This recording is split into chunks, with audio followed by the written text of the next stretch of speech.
expressed in this program by the host or guests do not state or reflect those of the company, its management, sponsors, or any entities they represent. Oh, it's lit. We prime time. Subscribe, like, and share. Give us your feedback. Yo, I'm Manny at the plate and Kobe off a steal. Gretzky for the goal and Brady at the wheel. I'm a game changer, the Osaka of the tennis, and breaking scoreboards. Simone of the Olympics, defense and big business. The Mayweather who way better. From the greatness of Jim Brown, I've been down. Talking sports before I was off the porch. Screaming Bo knows while Jordan was playing horse. Late 80s getting torched by the drive and the shot. 2016 got a ring off the 3 in the block. They eased to forgot the cardiac kids. Price and Doherty, Bell in the Indian years. This who it is. Your host DeeTrynt, yo, that's a name banger. Come in the streets and talk sports with the game changer. Yo, your host DeeTrynt, that's a name banger. Come in the streets and talk sports with the game changer. DeeTrynt, GameChanga Sports Talk, InDaStreetzSportz. Man, what's really good? You know what I'm saying? It is a pleasure to have you all here. You know what I'm saying? Welcome. I hope everybody's day is going well. You know, if you're with your loved ones, you know, just make sure you cherish every moment. You know what I'm saying?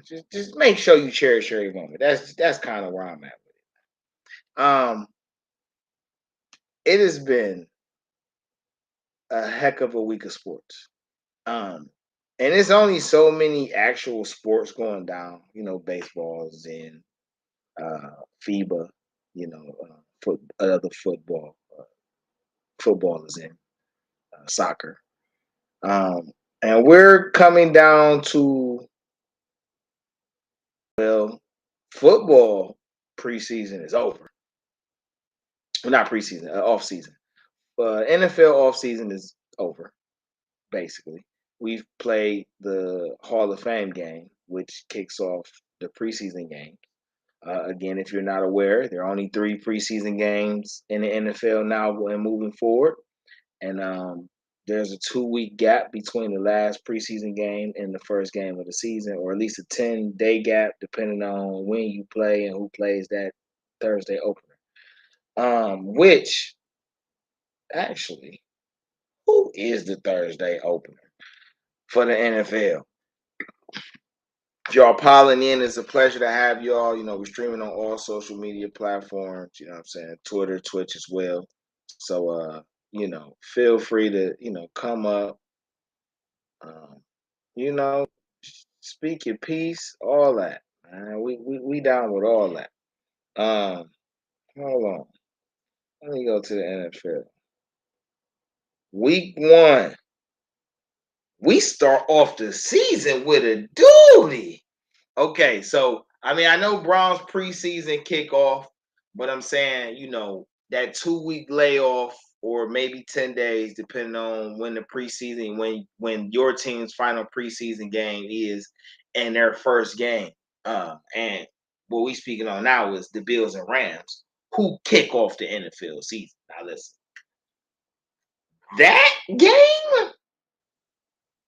that game should be a doozy. Thursday night with those guys. You hear me? Okay. You got Josh Allen still looking to get to his first Super Bowl. Matt Stafford coming off a Super Bowl win. You know what I'm saying? You know, he got Aaron Donald back with him. You feel me? Backing him up on the other side of the ball with Jalen Ramsey, and they did a little mix and meshing. You know what I'm saying? So it looked a little nice over there, you know.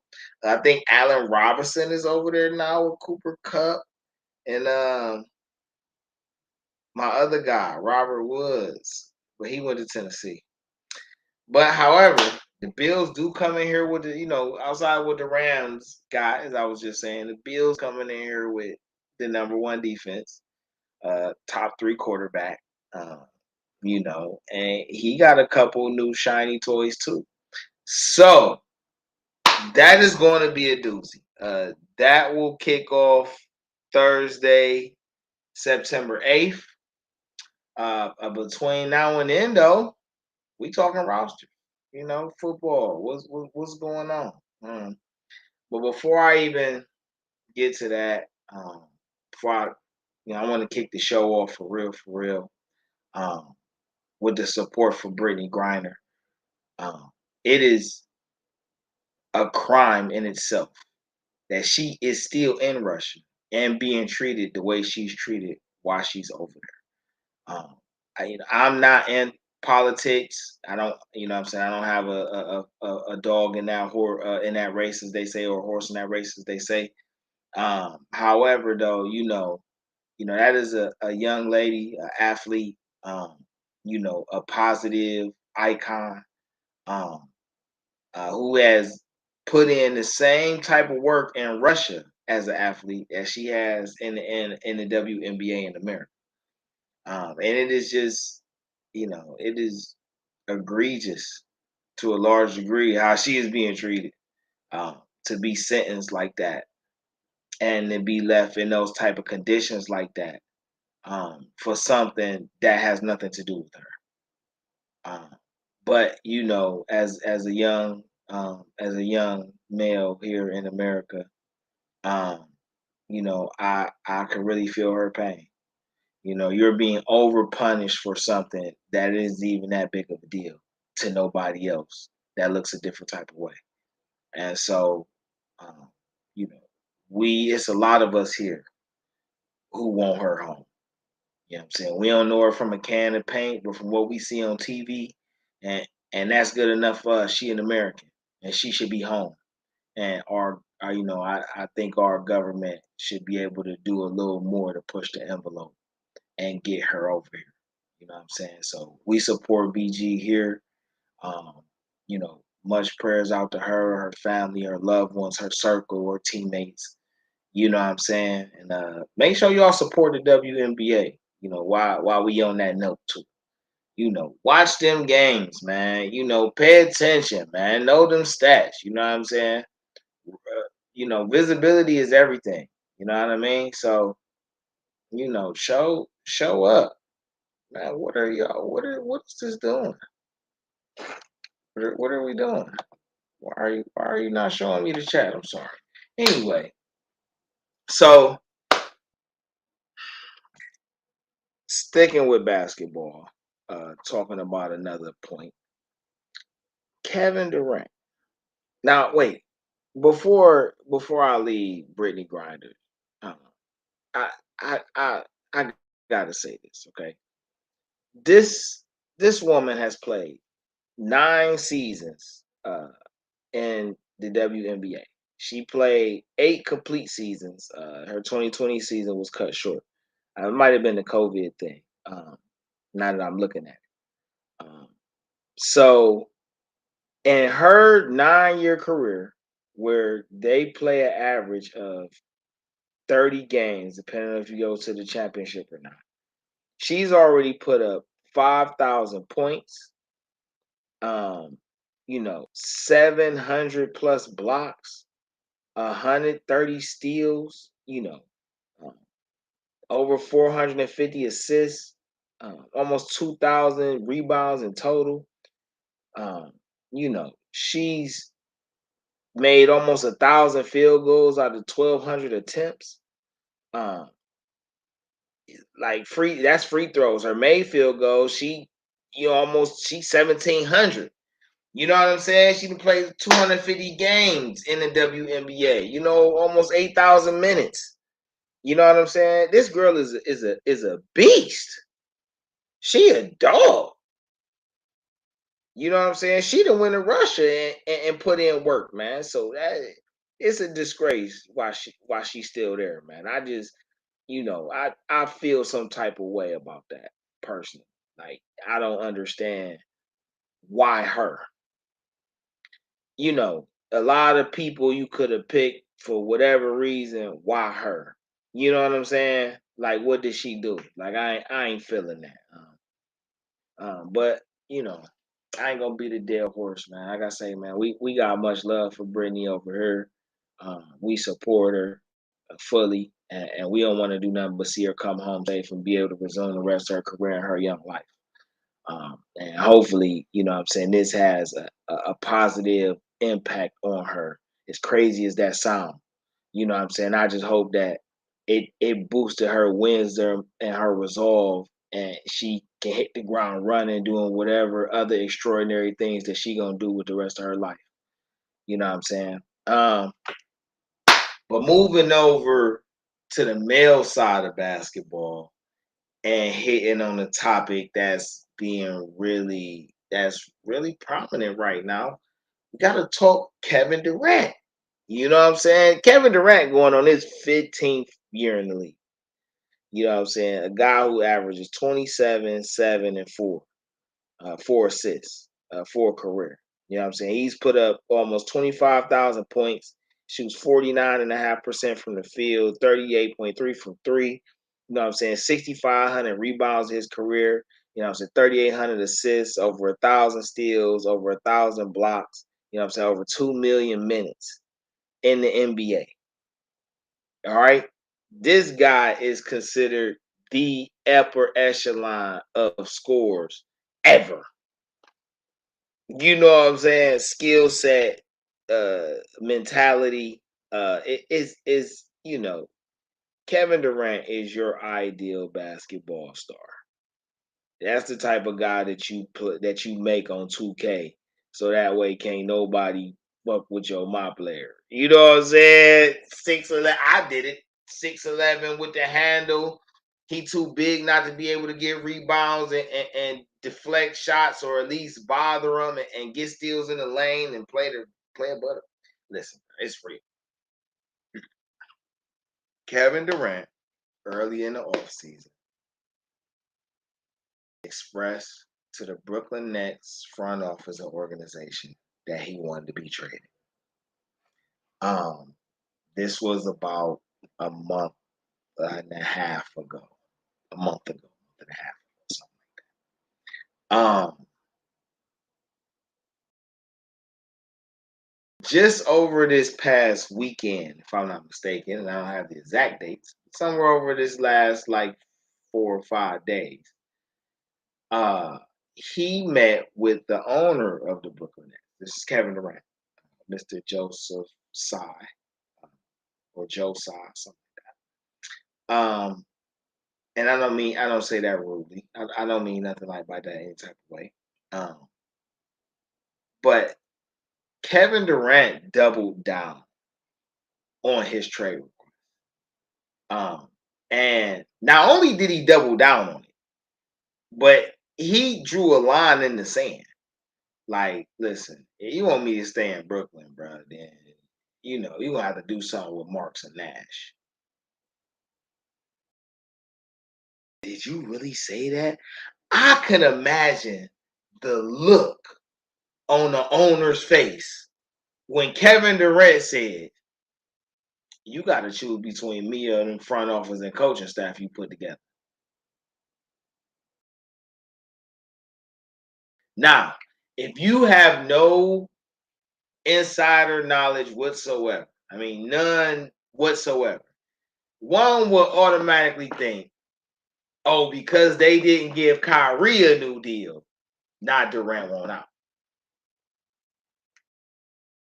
I don't think that is the foundation of it, but I think that's kind of like one of them cherry on top things, in my opinion. I think some people might say he don't want to play with Ben Simmons. I don't think that's the core of the foundation, but I think it's that part of it is a part of the foundation. All right, it's a part of what led to where I feel like why he doubled down. All right, that's just a part of it, Ben Simmons. I got the Nets had a firing of a certain personnel on the coaching staff or front office. If he didn't have a dual role as both for whatever his position was, that was real tight with Durant. I don't know the name. I don't know all that. specifically to be dropping stuff and looking crazy. But I do know that there was a personnel firing from that staff, and that particular individual that got fired was very close to Kevin Durant. Excuse me. And I think that's a part of it. And I think that's more of what led to what I feel like Kyrie being the cherry on top. Like I think that's kind of like that second to last layer on the top. You know, this firing thing, kind of like one of the things like, oh, you did that too. But I think the core problem about this situation is Steve Nash being the coach. I think that is the number one reason why Durant wants to leave. And before people try to make it personal or whatever the case that may be, I want you to understand the timeline. Kevin Durant started his career with Presti, who was the general manager in Oklahoma. Okay? So even though the Thunder don't have a championship, that particular GM has built a championship team before. Matter of fact, out of the core 4 stars that he had, 2 of them have won multiple championships, and 3 of them have won multiple MVPs. That's out of this core 4 that Sam Presti built, which is Kevin Durant, Russell Westbrook, James Harden, and Serge Ibaka. All right, that was the core. He left that core that was already disassembling before he left. You know what I'm saying? And he played in Golden State. We all talk about why Durant went to Golden State. But what Durant said out his mouth was, I like the way they play basketball. And when you seen how they play basketball, utilizing Kevin Durant's talents, you understood, at least from X's and O's, and you know, I guess I don't know the right word right now. Standpoint. It's more like I want to say image, but not image, but just more of a resume builder, I guess. You know, especially for where he was at that time in his career, he want to win. He tired of losing to LeBron. Let's just be what it is. He was tired of losing to LeBron, and it was a team that's built to beat LeBron, but they needed another piece to actually beat what LeBron brings besides him. So, you know, he went to Golden State. But what is Golden State? They are a well-oiled machine. They have, you know, continuity and communication, a top-level communication and understanding from the owner down to the coach and staff. All right, from Herb Myers and Myers. Is that no Myers? What's the? I forget that one. But from the owner down, it's just continuity. They're a well-oiled machine. They communicate. Even when there's trouble, they still communicate and they figure out how to do it as a whole. He won 2 championships in 3 years and went to 3 championships the 3 years he was there.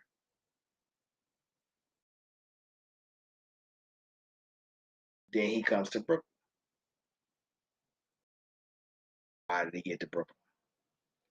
Because he was being disrespected about his championships. So if he teamed with Kyrie and they win in Brooklyn, even though it's not the New York Knicks, it's still in New York. And bringing a championship to Brooklyn would have a lot of say, definitely towards, you know, towards what he's trying to accomplish anyway. And what has Brooklyn been since he's been there? Turnover, firings, an influx of in and out players.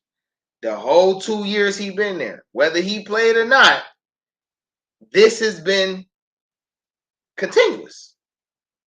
Players moving in and out, coaching staff shuffling. This is what's happening. So I understand just from an employer standpoint why he doubled down on his trade request. Bruh, y'all don't know what y'all want to do. And you want me to sit here and sit through while you figure out what you want to do. And that's not what we agreed upon when I came here. Now, you having trouble with Kyrie don't have really nothing to do with me, because if I am mistaken, like Kyrie had already had this thing about going to the Nets before Durant came into the picture. And then it turned over into, well, we're only taking Kyrie because of Durant, but whatever the case, right? Regardless of what you want to say, Kyrie is the engine of why y'all got what y'all got. There's a good chance that without bringing Kyrie, you wouldn't have got Kevin Durant at all. But at the same token, he's saying, look at what y'all going through with my homie. So you going through this with the coaching staff, you going through this with the player personnel, you going through this with the individual players. James Harden came and left. I didn't even throw that in there. So just from an employee standpoint, I totally get why he doubled down. But regardless of what you want to say, this is dysfunctional. You know what I'm saying? And you're just not about to just hold my services while y'all figure it out, when it's saying, man, you could just trade me. You got building block pieces. You ain't left with the cupboard bare. Whatever you get for me is only going to add to what you got. I don't care how many people want to try to write Ben Simmons off. Ben Simmons is 25 years old with a whole career left ahead of him. So we're not going to act like he's just nobody. We're not doing that. All right? Regardless of what personal feelings you have, we're not going to discredit the player. You could say, oh, this one play in the playoffs. He played a lot of games before that. And it wasn't none of this talk when he was playing those games before that. So we're not going to act like those games never happened and that time didn't exist. We're just not going to do that. At least not with me. And whether they keep or trade Kyrie, you're going to get something back for Kyrie. Nobody's going to not trade you nothing for Kyrie. Even Russell Westbrook got John Wall in the first round pick. So we're not doing that. Even when he got traded again, he got Kuzma, KCP. So we're not doing that. So I feel Durant, bro. You can get whatever you want and rebuild this team. You're not about to try to hold me hostage to the highest beer because it suits you like that, bro. But even with saying that, and like I say, I can imagine the look on the owner's face when Durant said that shit. I can imagine. Right?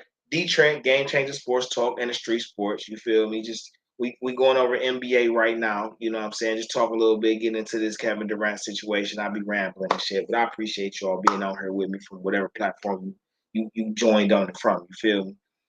And but I could imagine the look on the owner's face, bruh, when he said that shit. And just as a man, you just not about to say that to me, and it's not about to be an issue. Just as a man. You know what I'm saying?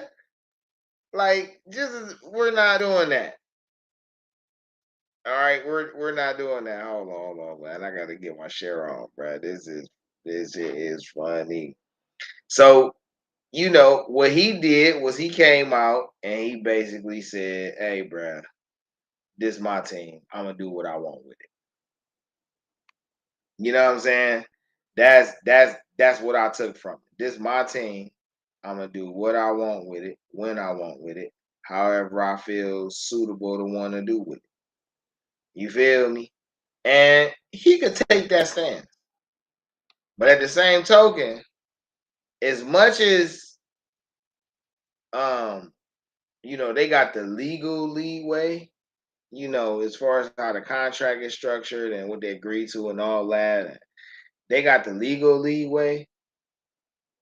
How much leeway you got with that fan base? Like, the Brooklyn Nets got to be real about how their last half decade, if not last decade, have gone.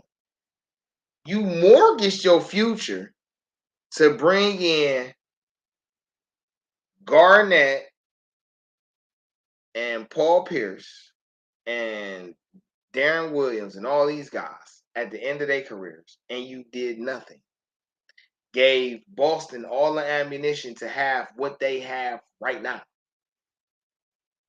You then turned around, was able to actually build a good team, had a playoff team, and because it didn't measure up to what you felt like in its first year, you broke that team up to get what you got now. You done gave up LeVert. You done gave up Allen. You done gave up D'Angelo Russell. You done gave up, you know what I'm saying? Like, y'all done gave up pieces in the last 4 years. Brooklyn Nets. All to try to achieve something that you ain't never achieved. So, as much as Brooklyn has the legal leeway, who's going to want to come play for you if you acting like that? Who? Who? Who's wanting to? It can't just be about Jay-Z. Like, Jay-Z is not the only thing that's gonna make a person just be like, and that ain't no slight on Jay. I don't say that it's no slight on Jay, but nobody's life is contingent on one person. Whatever player you get got a lifestyle, he got a family, whether that be the ones he was raised with or the one he created and established as a grown man. You got other responsibilities and desires that don't got nothing to do with basketball or probably the city of Brooklyn. So to be trying to use this one thing to keep a person, like a person don't got a whole life to live, that's disrespectful in itself. And being a Cleveland fan who's seen bad organization for years, decades, Brooklyn, do you really want to take that type of dive? Bruh, you can get anybody you want for Kevin Durant right now. You should take what you can get to pair with Ben Simmons and then use whatever you didn't get from moving Kevin Durant and use Kyrie to get. And come in with Ben Simmons as the leader of your squad because that's what you chose. You could possibly have a Jaylen Brown next to him, which is good because now you got two defenders who can play wing and who can play wing and backcourt. You know what I'm saying? And produce at a high level on both ends of the floor. You still got Joe Harris unless you trade him. You got Cam Thomas. It's not like the cupboard's bare. And for whatever you move Durant or Kyrie for, you're going to get draft picks in return. So it's not like you're not getting nothing. Understand this. And a lot of people don't seem to understand this as fans and even people in the NFL. All right. I mean, I'm saying in the NBA, but them too. Right. But in the NBA specifically, what I'm talking about right now, when you have a generational talent, there is never going to be a trade that's going to ever bring you back the value for the talent that you have, that you're giving away. It's almost impossible. You feel me? It's almost impossible, bro. I can't see this chat. I'm so upset. All right. You're not going to do it. The best thing you could do is have a plan for what you want to do next. You feel me? And do that. So that way, like they say, man, a bird in the hand is worth two in the bush. I can take what I can get right now because it's hot off the press and maximize that versus trying to wait and end up with less than even that. So move Durant. Now, in saying that, people will probably ask me, well, where you think Durant should go? How you think Durant should move? All right. So if it's me, bro, it's a few places I'll consider. I would consider Boston first. Because of the fact that with choosing Boston first, I know for a fact I'm getting back a two-way all-star in Jaylen Brown. All right. Jaylen Brown may not like it, but it is what it is. All right. Not only that, you're going to get multiple draft picks, and you're going to get at least one or two more players that can play right now. So you getting a Devin White, a Derek White. I call him Devin. I'm sorry. A Derek White in return actually kind of helps you if you want to use being at the 4. So now you can have what? Derek White start at the point with Cam Thomas at the 2, Jaylen Brown at the 3, Ben Simmons at the 4. That's not what's bad about that. That's nice. Cam a young scorer. He definitely about to put up buckets. Derek White can play D. He ain't got to be dependent on the facilitator and get everybody involved. That's what Ben Simmons could do from the 4 position while he bringing the 4 away from the paint. So now it's just about putting a nice 5 with him. And that's what you could use Kyrie to do to get a nice 5. You know what I'm saying? I like Kevin Durant going with now I like that as far as Brooklyn's best play for assets. You know what I'm saying? Y'all see the link go up. So if you want to come on and chat, you know what I'm saying, get up here and speak your piece on the topics, you definitely welcome to. You feel me? From a Kevin Durant standpoint, I wouldn't want to go to because Brooklyn was reported to wanted Marcus Smart in the trade, in a potential trade that they talked about. And if I'm Kevin Durant, I don't want to go there if Marcus Smart not playing point. I don't.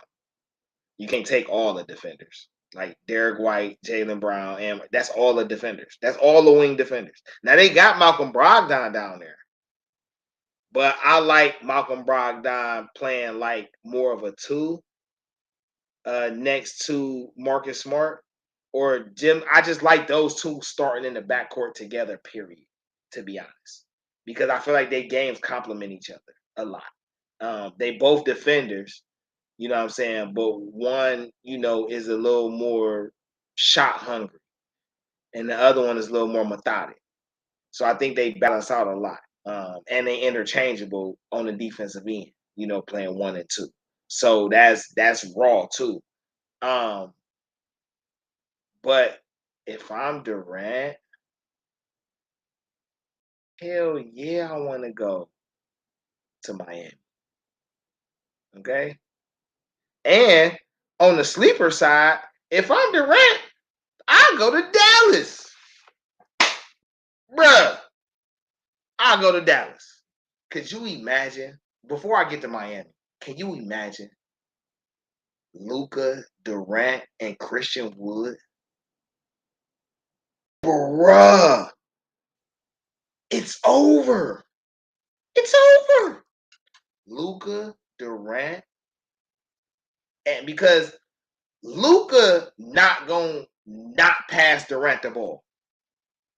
We're just going to get that out the way right now. He's not going to not pass Durant the ball. All right. Matter of fact, Luka gonna respect it more, and Christian Wood gonna follow suit. And those 3 alone is gonna be formidable. Luka and Durant alone is gonna be crazy. All right. But whatever you could throw in that, let's just say, because they got a lot of Dallas got a lot of cats with big salaries. Maybe Joe Harris is in that deal too.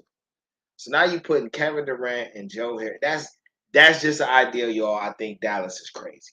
But On the Miami side, you can Tyler Hero, Duncan Robinson, and multiple first round picks. I don't know why you would want to trade Kyle Lowry. If anything, though, you put Oladipo in the deal.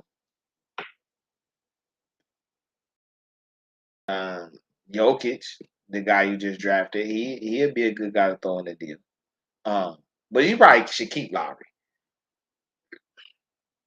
because Lowry and Butler in the backcourt is just fire with Durant and the wing and Adebayo at the 4, and then you can just put in a bruiser, rebound, and block at 5. He don't got to run the floor. He just got to be able to rebound and block shots and set good picks. Everything else is going to happen for him. You know what I'm saying? Long as if he can dunk, finish at the rim at high quality, that's even better. But as long as he can rebound and block at a high level, all that shit, none of that shit matters. All right. So, Miami, Dallas, those the teams I think you could now I'll say this. Utah could make a reasonable play for Kevin Durant that does not involve Donovan Mitchell. I just don't think Kevin Durant would want to play in Utah. Nobody wants to play in Utah for a lot of reasons. Nobody wants to play in Utah. Not none of us anyway. So, like I say, Kevin Durant though, this is gonna move the needle a lot when it comes to the NBA. What happens with Kevin Durant is probably what's holding up anybody else from making moves in the NBA. And I kind of hate how that works sometimes with the NBA. Like, it's such a counteractive league when it comes to putting together your teams. So it's hard for you to make a definitive move if you don't know, if you don't already have an outline for how you want to play. It's hard to know what move to make until you see certain pieces get moved or certain, things get dropped because shit, things change in a heartbeat. DeeTrynt, GameChanga Sports Talk, InDaStreetzSportz. You know what I'm saying? We're streaming on multiple social platforms: Twitter, Instagram, Facebook. You can catch us on a few multimedia platforms, Twitch and YouTube. And when the show is over, you can catch it on Anchor, Spotify, Google Podcasts, Radio Public, and a few other streaming platforms. Also, we got the InDaStreetzSportz.com website. You know what I'm saying? Make sure y'all go there, catch up on the latest articles, especially things going around in Ohio, Cuyahoga County areas with the team, Senate League. Um, we do a lot of that stuff too, but we'll cover yours too. So if you got a team or somewhere you got footage or whatever the case you want that to be, put on some type of platform, somebody talk about it, man, email us, send the footage. You know what I'm saying? Send the names or whatever, or at least the link where we can go look at it ourselves. And, we definitely check you out for sure. Send them a shout out because it's all about, empowering others. You know what I'm saying? You get empowered by empowering others. So I would hope, people want to take that approach, like how I be. You feel me? And how people around me be on. You know what I'm saying? But let's switch over to Cleveland sports. Um, you know, it's it's a whirlwind going on. I mean, when is Cleveland not in some type of controversial state? All right. This is kind of just become the norm. Um, the reason that I'm not offended about all this extra attention Cleveland getting, because for one, it's long overdue. Even though it may not be about the things that we would like it to be about, unfortunately, everything has to start somewhere. And you can't always choose where you start out at. You just got to build from wherever you at. So, right now, um,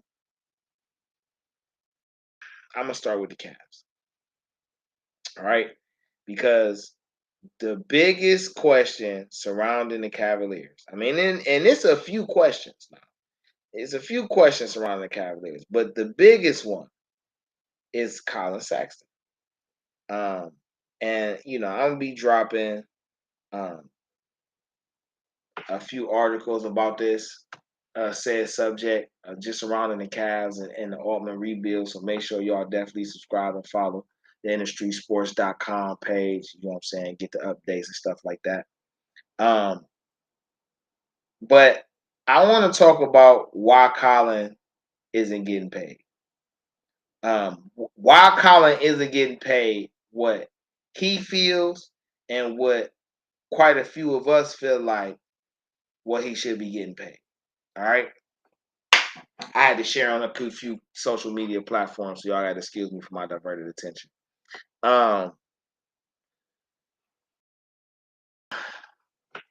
going to simplify the answer, and then I'm going to break it down. Basketball IQ. Basketball IQ is what separates Colin Sexton from Darius Garland. And I say Darius Garland because most people would probably say this is why Colin isn't getting paid.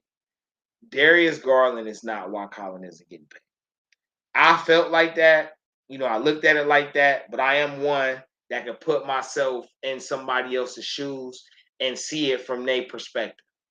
And when you break down the difference between Colin Sexton and Darius Garland, the number one thing is basketball IQ.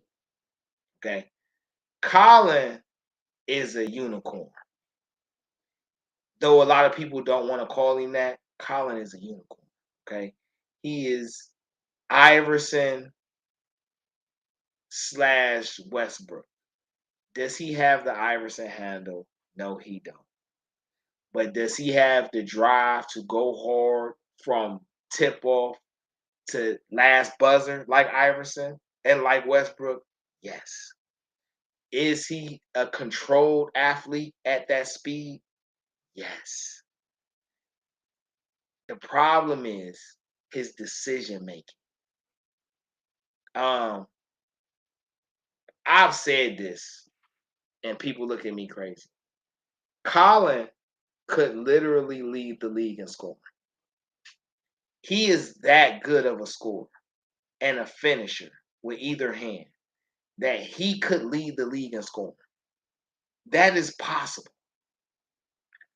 But in order to do something like that, you either have to have the size and the intelligence, or at minimum, the intelligence and the skill. All right. He is a skilled 3-level scorer. He can shoot off the bounce. Not necessarily off the dribble, but off the bounce. You know what I'm saying? He get it off that one dribble, he can nail that. Anywhere on the court, he can nail that. That's a step-in jumper, more or less. He can catch and shoot. He's gotten better in that over the years. His shot selection has gotten better. So his IQ as a scorer is up there. But scoring is only one element of basketball.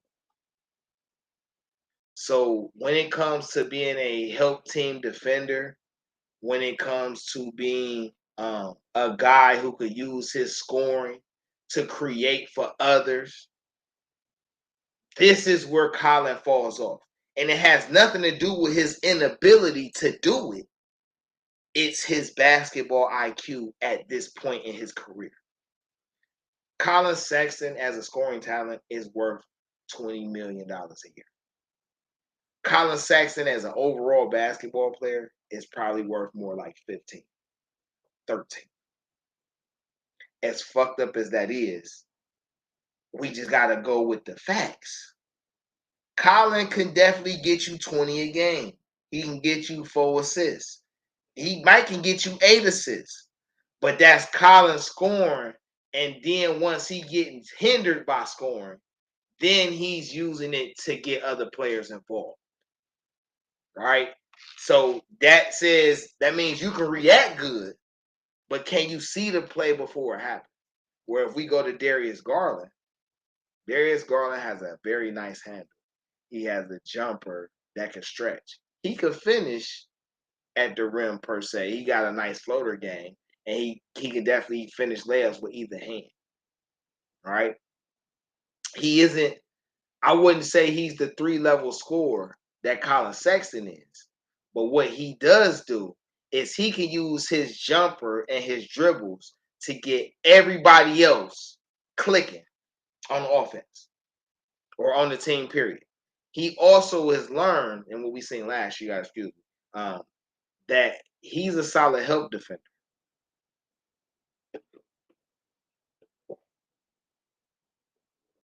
Excuse me. So Darius Garland got paid not only with his by his age and skill, but his basketball IQ.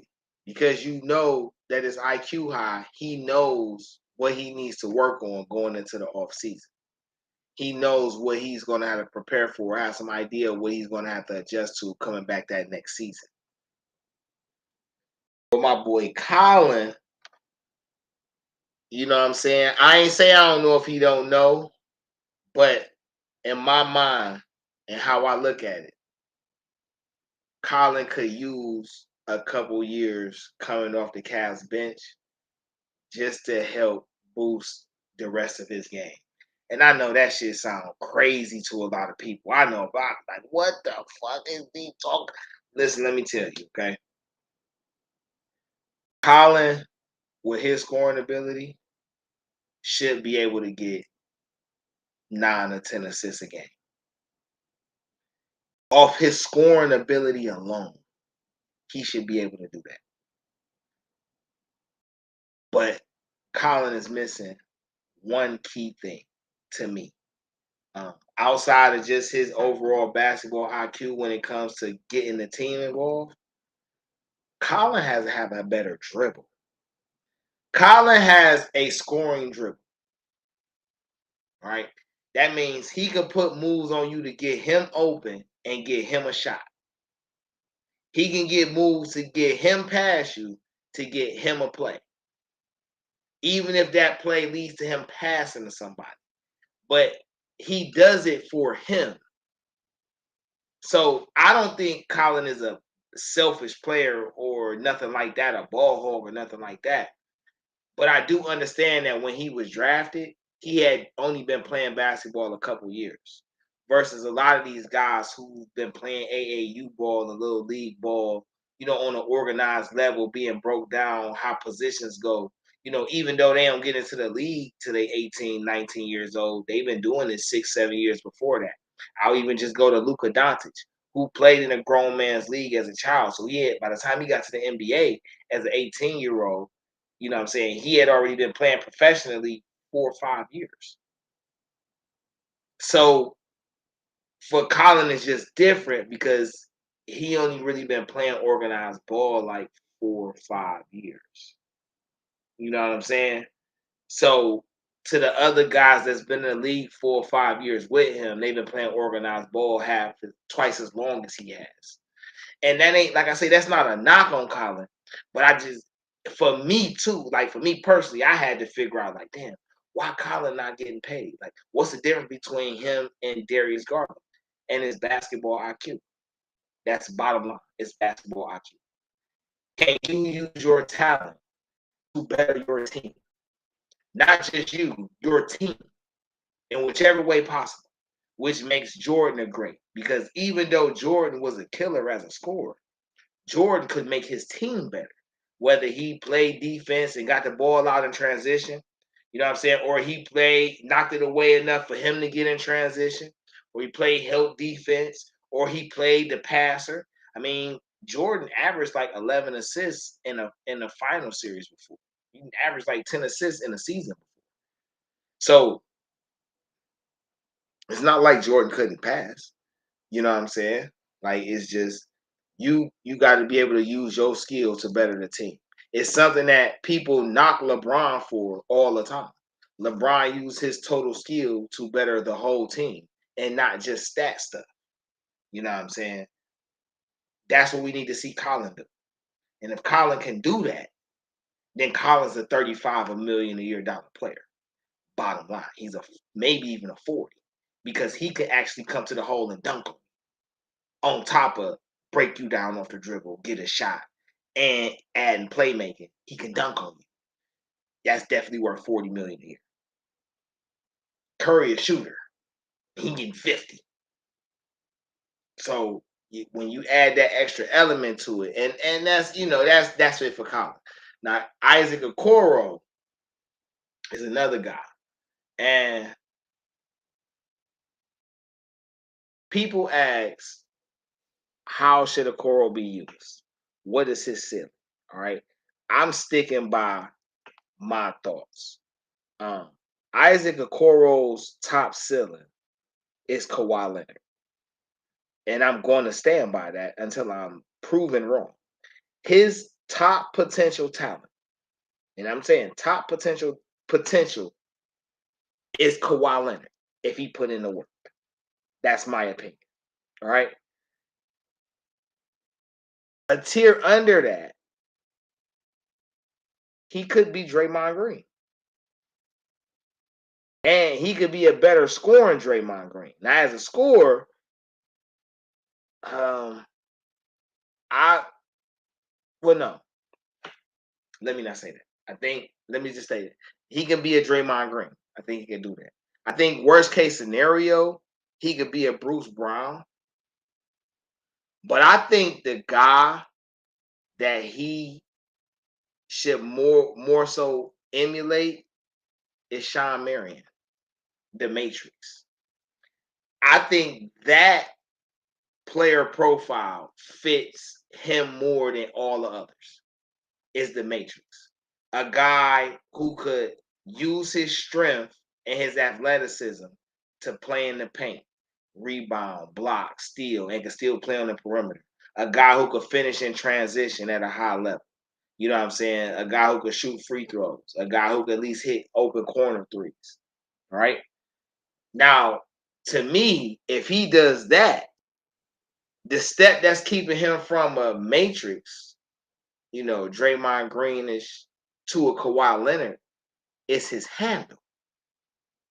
If Isaac Okoro can initiate offense and use his handle to create scoring opportunities to go along with what he does already, that is Kawhi Leonard said. That is Kawhi. That's the claw ceiling.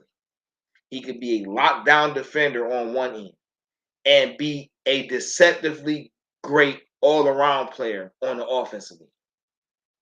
All right. Now, maybe I could say Jaylen Brown, right? But it's hard for me to say his ceiling could be Jaylen Brown when Jaylen Brown ain't even entered his prime and hit his ceiling yet. So we don't even know what a Jaylen Brown ceiling is. But this is how I feel about Okoro. And I'm anxious to see how he's added to his offensive game coming into this next season for the Cavs. Now, another little thing I'm going to hit on with these Cavs is the starting lineup, right? I had a problem with the starting lineup. And I'm the type of person sometimes, I can have a problem with something, and that's because I'm looking at it, backwards. And it's not for everything, but there are some of those things that, I reject so high just to turn around and find out is actually set up the way I'm looking for. I just ain't look at it in that way. So the core building blocks, Garland, Mobley, Allen. Make sure you check out the articles that's coming out where I get into the in-depths of why they are the building blocks and why they was chosen. But those are the guys. Garland, Mobley, Allen. All right. In between those guys, you need guys that can counteract what they don't do, or at least give you leverage as far as wings. So right now, at this part of the assembly of the team and in the building of the team, it's hard to say what type of wings exactly fit in between Garland, Mobley, and Allen. What you do know is Allen is going to anchor your defense. He's going to rebound and defend the rim at a high level, and he's going to get you 10 to 15 points on the offensive end, whether it be lives, putbacks, you know what I'm saying, a couple post moves. Does that grow into 20 point a game? Can he be an 18 and 12 guy? Can he be a 20 and 15 guy? That remains to be seen. But he is only 24, 25 years old. So he just now about to hit his prime years. Let's see what happens. We know Mobley is the X factor. He is the defensive complement to what Allen brings, but he's also everything Allen is not on the offensive end. A guy who can play on the wing, on the offense at a high level, create for others, shoot off the dribble, still back you down, take advantage of the mismatch, and he can still help protect the rim. All right, what is Garland? Garland is a facilitator. He can stretch the floor. So what do you need in between those? You need X factors, right? At your guard, you will ideally want a guy who could defend at least better than Garland can, have some length, can create his own shot, can score at a high level. And this is where you get Karis LeVert. Plus, Karis LeVert contract already came with $19 million built into it. So, worst case scenario, he doesn't play great for you, and his $19 million comes off the books at the end of the season. Worst case scenario, you might as well start. I get it now. Lauri Markkanen starting at the 3 gives you leverage. It gives you 3 7-footers, which is different, but it gives you a 7-foot sniper that's hard to block. And Markkanen has shown to be clutch with his jumper. He can hit crucial buckets at crucial times. So, with that being said, you have a starting lineup, most likely, of Darius Garland, Karis LeVert, Lauri Markkanen, Evan Mobley, and Jared Allen. And I don't care what season this is. That's a playoff starting 5. That's a playoff starting 5. Now, the key is going to be, can this starting 5 stay healthy the entire season as a collective unit? That remains to be seen. But the Cavs do owe it to themselves to see what it looks like. When it comes to the bench, right?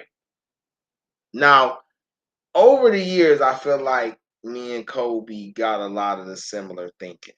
All right. I don't see everything like he see it. I'm not on his level like that. But I just feel like with some of my suggestions and thoughts, I feel like me and him be on the same type of wavelength, right? So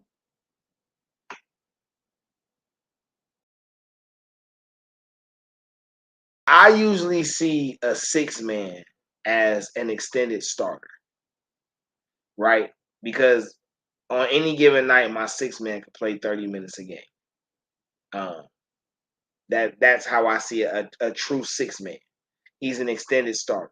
You know what I'm saying? He's the guy that you couldn't start because these other guys just meshed together so well. But when I insert him, I can insert him in the multiple positions and it still keep my team good. So Ricky Rubio, whenever he comes back, is the 6-man. And until he actually comes back, Kevin Love is going to be the 6-man. For one, Kevin Love make $30 million a year. Everybody on that starting lineup is making double-digit millions. Evan making at least 10, Allen making 20, Markkanen making 16, Karis making 19, and Garland is about to be making 40. That's per year. Kevin Love on the last year of his $30 million, his $120 million 4-year deal, the last year of it, with like $29 million left, right? He's either going to ball out enough where you can use him in the playoffs on the offensive end, or Kevin Love is going to play good enough to be trade bait for somebody by the deadline. But I would expect that even if he don't play that well, they're going to keep him and just let his contract fall off the books because that $30 million look good back, especially when you're paying Darius Garland 40 starting next season. So when I think about this bench, I'm not including Love because I look at Love and Rubio as extended starters. So to me, they don't really classify on the bench side, even though they come off the bench. They are veteran leaders who come in and spell the starters because they're going to immediately impact the game. The bench guys is going to start with Okoro, Ochai, and hopefully Colin Sexton. I'm just going to say Sexton now. Because, listen, now I've had my suggestions about how, lineup should go in Cleveland and whatnot. But Colin Sexton, Ochai Agbaji, and Isaac Okoro coming off your bench as a 1, 2, and 3 is scary. And if you do that and you add Love, or if you do that and you add Rubio just to that inside core, and people will say, "Oh, why would you play Isaac Okoro at the 4 and he on Remember what I just said, bro. Remember what I just told you his ceiling is to me. All right? Somewhere between Draymond and Kawhi. Draymond, Matrix, and Kawhi. All of these players play the 3 or 4. And they're all undersized for their position, more or less. So I ain't just pulling this out. You feel me? But you put him, Love, Rubio, you want to run, you going to score, you going to defend. You got multiple shooters on the floor, multiple guys who can handle off a dribble. You still got multiple veterans you can interchange with, whether it's marketing or Allen or and they even got Evan Mobley, so you could do Mobley. They got Robin Lopez. I can't forget they got Robin Lopez. So you got Robin Lopez down there. So now you run Sexton, Ochai, Coro with Love.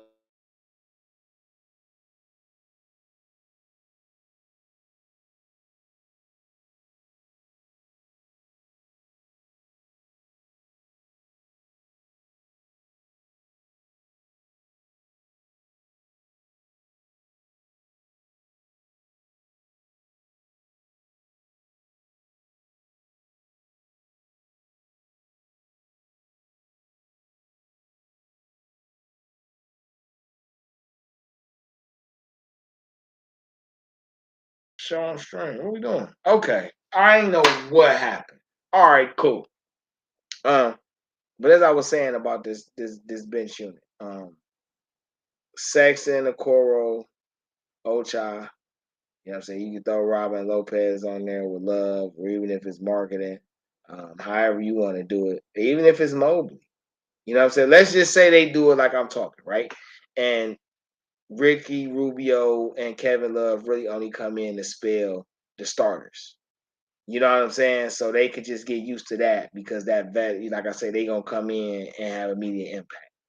All right. But let's just say when they come in with the second unit, like I say, it's Colin, Ochai, Okoro, let's say Mobley, or Lamar Stevens with Robin Lopez. Even if it's Dean Wade and Robin Lopez, or Lamar Stevens and Dean Wade, or Dean Wade and Isaiah Moore. It don't matter. Whatever combination, it could be Windler.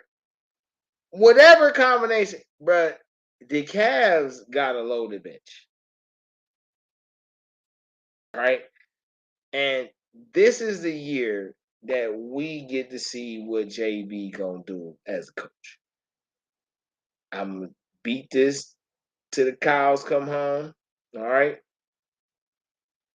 JB has taught how to play team basketball on a winning level. I'll say this again. JB so far has taught this young Cavalier core how to play team basketball on a winning level.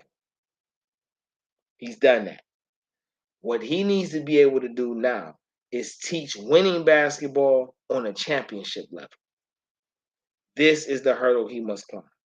I don't expect him to do it in a season, but I want to see some progress, which is where Luke Walton comes from. You know what I'm saying? And Luke Walton is an offensive-minded coach. He's a guy who's coached, who's played with the LeBron and coached. Was it LeBron? No. Who did he win his championship? It was with Kobe. He's won his ships with Kobe. He's coached ships in Golden State. He's coached a De'Aaron Fox, and a Buddy Yield and things like that. He understands, and plus he's the son of Bill Walton. He just understands offensive structure, just period. Especially being a former 3/4/point forward himself. So I think Luke Walton is going to give this offense the jolt it needs to really see how to utilize everything. And that's going to be interesting to see. Just period. How they mesh. Now, from what I know, they good friends. They cool. You know what I'm saying? They dad, they, NBA sons. So, it's going to be nice to see how that turned out. But I'm high on the Cavs this year, y'all. I'm very high on the Cavs. As we get closer to the end of the actual NBA offseason and get to the start of preseason, I think training camp is going to be towards the end of September. So I'm gonna say after Labor Day, after Independence Day. I mean, not Independence Day. After 9/11, we'll start having a lot more heavy basketball talk. Training camps will be started, facilities be open. It's gonna be running and all that. Preseason gonna start the first week of October, and then the season gonna start the middle of October towards the latter end. So we ain't that many weeks away. All right, it ain't that far away. But I'm definitely gonna revisit this because listen, I need Colin to stay. I'm a Young Bull fan, y'all. I'm a Young Bull fan. Young Bull gotta stay, bro. And I'm just, before I get off of the Young Bull, what I'm saying. Let me just say this, okay? Young Bull in the NBA has played 430,000 minutes. In those 430,000 minutes, he's put up 4,300 points, 45% from the field, 37, almost 38%. We just gonna say 46% from the field, 38% from the three. He's at 660 rebounds, 720 assists, 180 steals, 23 blocks. All right. And this is in 4 seasons. Really 3 in a little bit because he only played 11 games last year. So he's virtually done that in 3 seasons. You know what I'm saying? On a losing team. Bro, we got to keep Colin. I just feel like he the whole identity of the team, bro. You get rid of Colin, you going to have problems. But as I was saying earlier, I understand why Colin ain't getting paid. Basketball IQ is everything, and if you don't have it, ain't nothing good gonna come for you long term. All right, so let's get to the bottom leg of the show. And this is the hottest topic in Cleveland. And this subject can get a little long-winded sometimes. So this is why I held out and left it for last. All right. And we are talking about, I didn't mean to put it in there, no way. The Cleveland Browns. Let's talk about it. Dog pound for life. You know what I'm saying? You know how this go.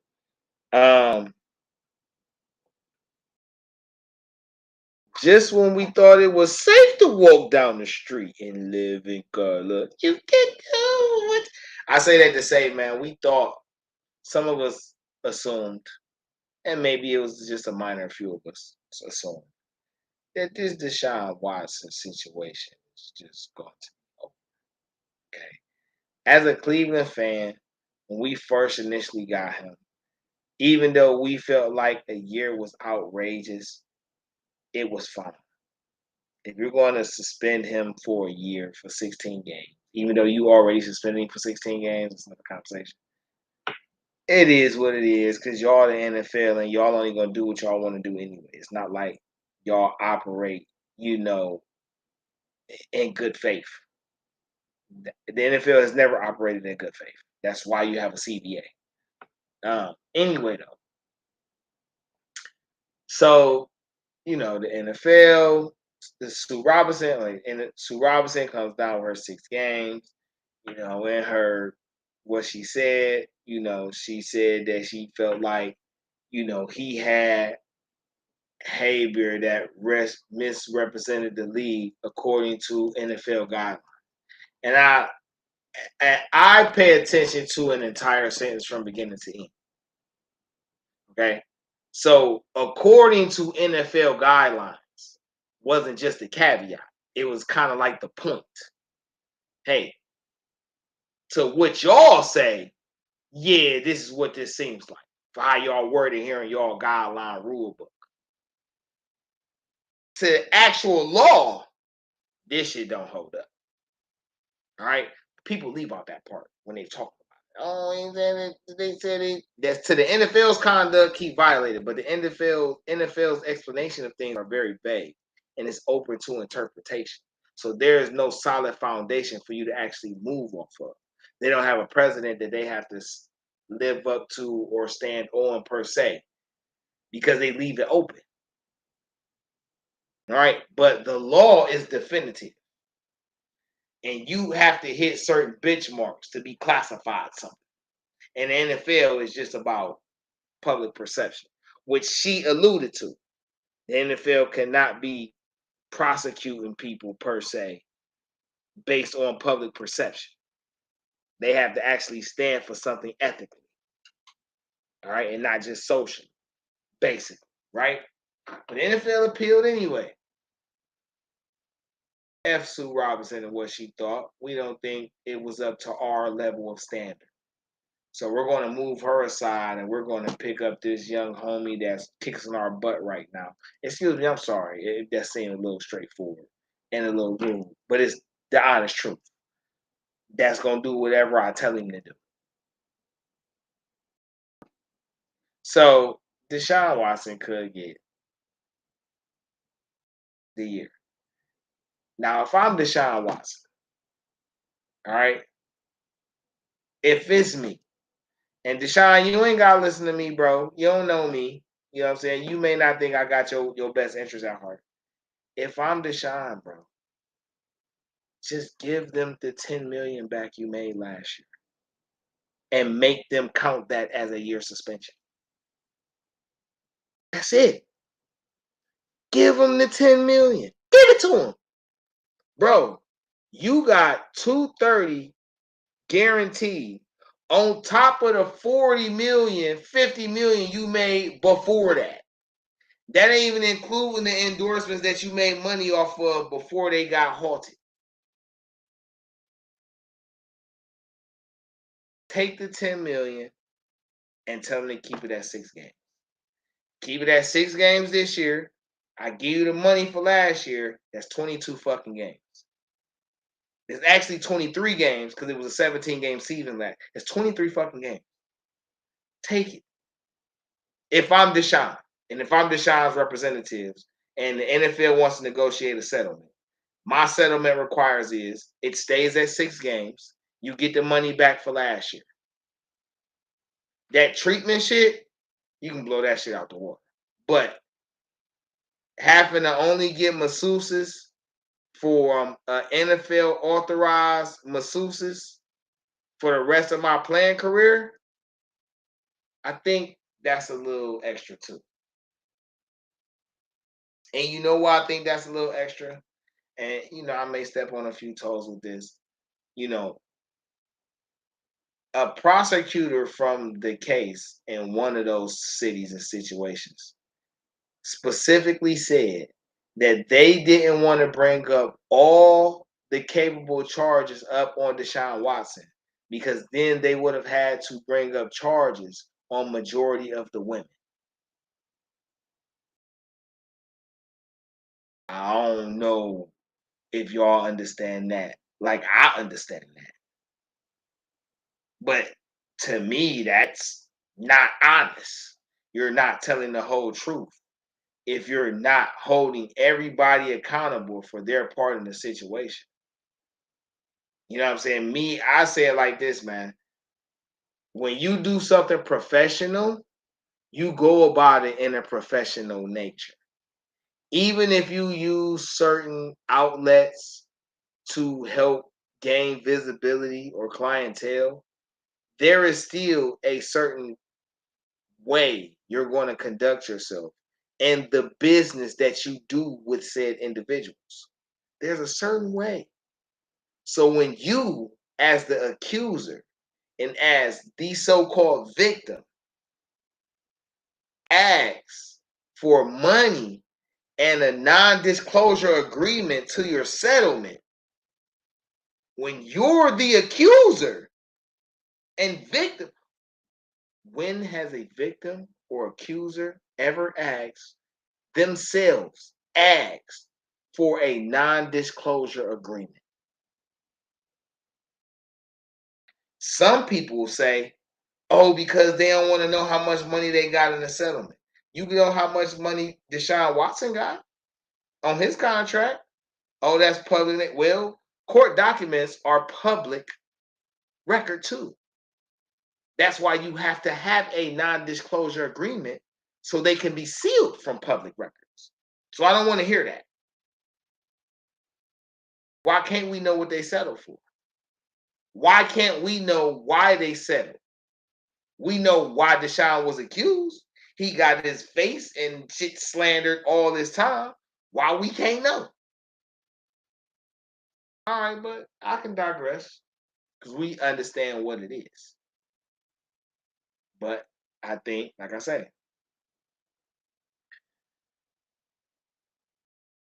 I feel like he should definitely just look, take this 10 million. Fuck it. Take 12. You take 12 million and keep it at 6 games, and you gotta count my last year's not playing at all as a 17-game suspension.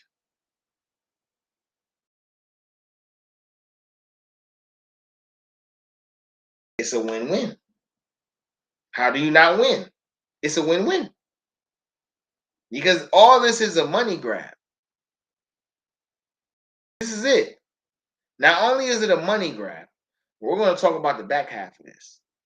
The league is scared of the Browns. They are scared. The league is terrified of the juggernaut the Cleveland Browns will become now until the foreseeable future. That is the problem. When Cleveland starts winning, they start getting more endorsements, which means it's more money that they can play with to make the city more attractive, have more events.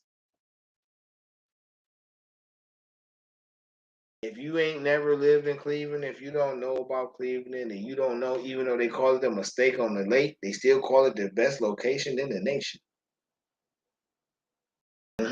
You know why? Because the worst thing you got to worry about is snow. I don't want to hear crime because you got to worry about crime everywhere you go. I don't care what state you go into, there are high areas of crime. I don't care. All right. But snow, that's it.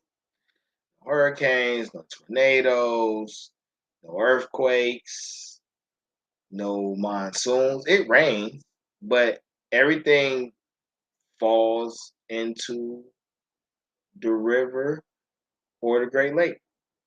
So we're fine. You could fish, you can get on boats, you can have real houses that has a basement and attic. You can do a lot of things in Cleveland, in Cuyahoga County. in Northeast Ohio. You could do a lot. Have your own farmland, have your own acres. You could do a lot. And once Cleveland started getting attractions, real theme parks, amusement situations. Maybe Warner Brothers want to build a park, or I don't know. Maybe Universal want to build a park. I don't know. Build a Winter Wonderland. Maybe Disney want to go build a Winter Wonderland up there. So once you start doing stuff like that,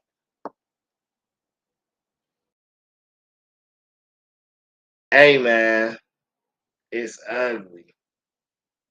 And listen, the last thing these big markets want is to be in competition with small markets. But that's what's about to happen. So I said all that to say, like, the NFL is scared of the Browns. They're scared of the potential of the Browns with Deshaun Watson in this roster. And if they could derail that for 1 year to have other players leave and do all that, so you can't see what this core look like, they're going to do that. But if I'm Deshaun Watson and y'all trying to do all that, bro, listen, you going to make that money back. That $12 million, you going to make that shit back. Make them take your salary from last year, which was $10 million, right? Just add an extra million on it just cuz. Take this 11. I just signed for 230. Take this 11. The same 11 I made last year. Take it. If I'm being suspended for last year's games, I wouldn't have got paid. Take the 11 million. 12 million even. Take it. Keep my suspension at 6 games. Keep the masseuse. That treatment shit, though, that shit got to go. I'm sorry. You ain't asking the women to get treatment or go to classes so they can thoroughly know how to properly market and advertise their business. Are you? Are you? Do these women have to go to victim counseling? Do they? Or is that not important? Because the star black athlete. Come on, man. Let's just be honest about what's going on, bro. What are we doing? It has to be in math. It has to be the same on both sides. Whatever you do to one side, you got to do to the other side. Is that what we're doing here? Because it don't seem like it. It just don't. So outside of that, though, we got a Kareem Hunt thing, and on top of it being a Kareem Hunt thing, or a running back room issue, we have a wide receiver health issue. And then you have multiple players at key positions of need on our team who are available via trade. So those names are like Deron Payne, defensive tackle for the Washington Commanders, Roquan Smith, middle linebacker from the Chicago Bears, Jalen Rager, wide receiver from Philadelphia Eagles. And those are just the three off top because those are the three positions on the Browns team that I feel like could use an upgrade and it wouldn't hurt nothing. So I guess the one question is Kareem, are they worth trading Kareem Hunt for? If it's Roquan Smith, yes. I like Roquan Smith as a middle linebacker. I like him as a football player. I like him as a guy who can play in the trenches, play sideline to sideline, and can still cover and make defensive calls. I also like him pairing with Denzel Ward, John Johnson III, and most notably Myles Garrett. I ain't even got that what him and JOK could be as a tandem, as a two linebacker tandem with a Jacob Phillips. That'd be crazy. But I like Roquan. And he's about the only player I feel like it's worth us trading Hunt for if that had to be the move. Because I think that could be a straight up deal. Hunt for Roquan. You get a running back at a position of need for the Bears. David Montgomery could be a backup, and you could use that He could kind of be your number one receiving threat. You still got Cole Kmet and a few guys over there. Nikhil Harry was there, but he's down for the season, I believe, or something like that. He definitely got an injury. I don't know if you'll see. He got an injury. To me, that's the only one I could trade Kareem Hunt for. Now, if we're going to go to Deron Payne, then that's the Dearness Johnson thing. I think I like Deron Payne, but he not worth me giving up Kareem Hunt, and you're not giving me something else with it. Whether that be a third round pick, fourth round pick, because I wasn't going no lower than the fourth. You have to give me you have to give me Deron and a fourth for Hunt. But if it's Dearness Johnson, then we could probably do a straight up trade. I might be willing to throw you a fifth or a sixth, even though I view Dearness as a starting caliber running back in this league. He's an undrafted guy. You know what I'm saying? And he don't got a lot of stats. So it's just all off potential. Deron Payne isn't a bust as the number one pick, but he's kind of on that fringe. They don't know. So I think that just evens out. Because if you get a bust number one pick, that's just like starting an undrafted player to a large degree. We can argue semantics another time, but that's where I'm at with it. Jalen Reagor is probably not a guy that everybody would want as a receiver. But as a special teams guy, he would be amazing. So even though he is a former number one pick, if you're shopping him, you're disappointed with him. I understand you got Devonta Smith and A.J. Brown, but you can still use a Jalen Reagor. If you're going to trade him, I can't even give you nothing more than a fifth for him. And probably a sixth. Because Amari Cooper is an established receiver, and I got him for a fifth. So I will offer you a six. I might even offer you a 6 and a 7, but it wouldn't be in the same year. I offer you a 6 from 1 year and a 7 from another year, just on the strength, because he young. You know what I'm saying? Now, if he blossoms and becomes a Pro Bowler, I would be willing to move that 6 up to a 4th, or move that 7 up to a 5th. However that work. But outside of that, yeah, but I like Reagor as a return specialist, especially since we lost Jakeem Grant the other day. And if you didn't get the news, Jakeem Grant went down what appears to be an Achilles injury. I haven't got no final rulings on it yet, but I'm going to assume that he's out for the season. Which sucks because we got JoJo Natson for this same reason, and he went down with a season-ending injury too. The fact that all our skill positions that receive, all our players, not all of them, but 80% of our players at the receiver position has went down with some form of injury has to be concerning. I'm not going to say it's staph infection concerning like the Browns had a number of years ago, but it is alarming. You know, you brought in 14, 15 receivers, and at least 6 of them that went down with injury, 2 that went down for the year. That's something that has to be looked at. And because of that, too, is a reason why I just can't be giving up Kareem Hunt. Because whatever they're not giving me in the receiving game, he could give me on top of whatever Chubb could give me and Felton and Harrison Bryant. So, but the Browns, man, the Browns in a good space. This Friday, August 12th, the Browns will be in Jacksonville, and they will be playing the Jaguars. This will be a 7 p.m. kickoff. And from what I've gathered, Deshaun Watson will start.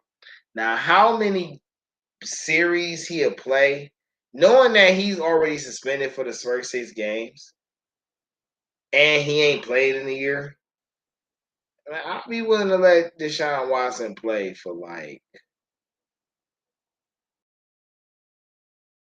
the whole first quarter.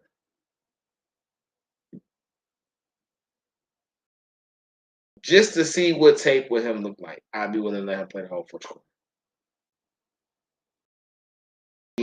That's just me. I know you're gonna be gone for 6 games. And when I get to preseason game 3, since I know you're not playing, I really can't afford to play you in preseason game 3. I gotta play Jacoby so he can get in form. But I can play you in these first 2 preseason games. I can play you a whole quarter in the first one. I can play you another whole quarter in the second one. And I can only play you one whole quarter or a nice long series, a 10, 12, 13 play drive series. I can only play you one of them because I need to get Jacoby ready and I need to see what my backups is like. So I don't even expect Deshaun Watson to dress as a playable player in the 3rd preseason game. But I do feel like in these first 2 preseason games, they're going to get as much film with the number 1 offense as possible. Now, Jacksonville may not be the most formidable team. However, they do provide some challenges.